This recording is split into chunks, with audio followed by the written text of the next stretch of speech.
ballantii iyo gabaygii beriya dhaga awdan kuma dhicina dhaga furan bay ku dhaceen cali dhuuxna goostambeedka ayuu ku qabsaday isaga oo aad u dhiifoon ayuu xero ogaadeen tegey garabtii dambe isaga oo reerkiisii ku caraaba ah ayuu la kulmay nin la oran jiray axmed carab afey oo qolyaha uu xididka la ahaa ka mid ahaa siday u sheekaysanayeen ayay galabgaab noqotay markaas buu cali dhuux meeshii ay fadhiyeen ka heleyshayo si uu reerkiisii ugu dheelmado ha yeeshee axmed baa ku dhegay oo faraqa iska laalaadiyey wuxuu ku yidhi calow reerkayga iyo kaagu isku mid weeye oo wixii koo yaalli kanba way yaalliin waxba guuraha ha ku falinay halkanba isaga hoyo oo caawa nala joog cali dhuux dareen baa hadalkaa ka galay ballantii badiid baa ku soo duxday siga qudhiisu wuxuu ahaa nin mar walba digtoono aan damanayn wuxuu isyidhi sowcaawa adigoo reerkaaga muuqdo intay reerahani cunno ku soo hoos dhigaan lagugu gabyee sidaana ku ceebowday markaas buu iska soo taagay durraansigii iyo docodaysigii in carab afay tix aad u culus ayuu garabtaana tiriyey taasoo hartigii uu ahaana uu ku ammaanayo nimankii ogaadeen ee u dhex joogayna uu ugu daraanayo duuceedu waxay tahay anigu halac oo kale ma ihi meeshii qodaxdu iigu dhacdo iskama habsado oo kuma hoydo sidaa darteed axmed carabow raalliga ahow wuxuu iloobay madaha xididkii uu la ahaa waxbana uma reebin tol iyo xidid markii la yidhaahdo dhaqankii hore ee soomaalida mudnaanshaha waxaa iska lahaa tolka wuxuu cali dhuuxna ku ra'yi ahaa ninkii gabyey oo yidhi waxba yaanan xidid waa sunne sii diyaaldayne oo hadday cibaadadu faral iyo sunno tahay tolka iyo xididkuna waa faral iyo sunna oo tolka ayaa faral ah xididkuna waa sunna wuxuu yidhi cali dhuux axmedow gabwaadimadeed hadalka qaarkiise axmedow gabwaahadimadeed hadalka qaarkiis axmedow gabwaahadimadeed hadalka qaarkiise hogagelinta hasa waxaadna hoojiseen gooxa hoy baaban leeyahay aroos ku habbantaaggiisa isagaba hiraab iyo durduur hari mawatiile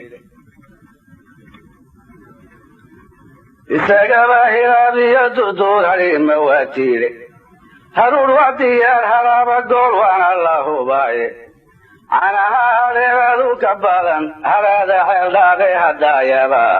wax waysiin lahayd hagaarladayde nin halgaaban oo hidow adigu hadaysaaye marse haddaanan hawraarsan iyo ha ku oranaynin maxa dacalka ii haysataa waa habeen dumoy ninkii haybadlii maanta waa hogeeyay meeshii halmaan kaga jiru hanad ka tirshaayay afartaa hadii lagu ballaamay hawma kaga sii afartaa hadii lagu ballaamay hawma kaga siiye hambararaqdee qafle waa kala hawoodaye hafti qamaan sheegay iyo haba waa mawdiide sidaa ayaa hoosyada ma waan kala habowsiiyey hogsaarkeeda layskuma baashay haybad ma u yeelay hana waxaan ka idhi anigiiyo heerinimadayda runba hadalku inuu ka yihiyo ihollinaysaaba hog ha kuugu soo dhaco haddaad ku hindisoonayso haweenkiio ogaadeenba waa hoos ka galabe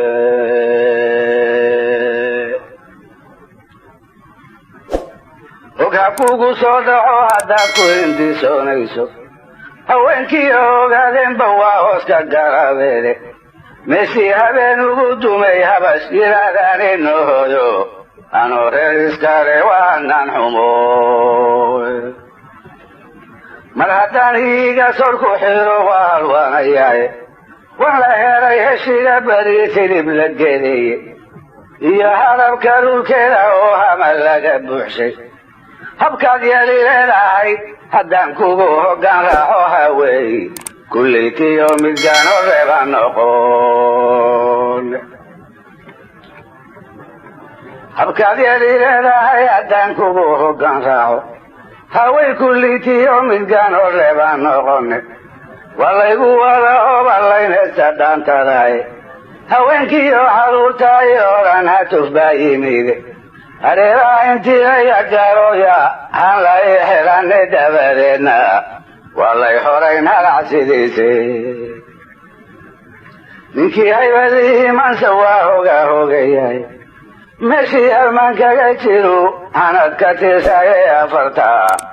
hadii lagu ballamay hawma kaga siin